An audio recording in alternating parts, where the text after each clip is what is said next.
বেশিরভাগ এই বিত্তশালী ধনী লোক আল্লাহ সুবহানাহু ওয়া তাআলার কাছে মুক্তি পাবে না, তাদের কোনো সুযোগই থাকবে না। কারণ এই পৃথিবীতে তারা সম্পদ ছিল, সম্পদ আছে এবং সম্পদের সঠিক ব্যবহার করতে পারেনি।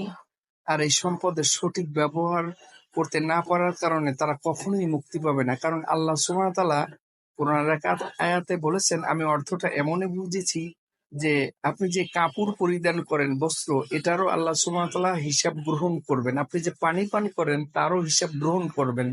তাই আল্লাহ সুবহানাহু ওয়া তাআলা যাদেরকে সম্পদ দিয়েছেন, এই সম্পদের অবশ্যই হিসাব গ্রহণ করবেন।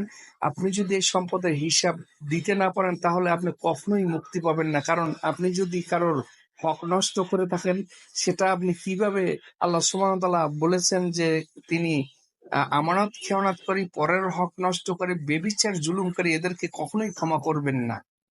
তাই বিত্তশালী যারা আছেন তারা বেশি বেশি আল্লাহ সুবহানাহু ওয়া তাআলার কাছে তওবা করুন এবং সম্পদের সঠিক ব্যবহার করতে আল্লাহ সুবহানাহু ওয়া তাআলার সাহায্য কামনা করুন।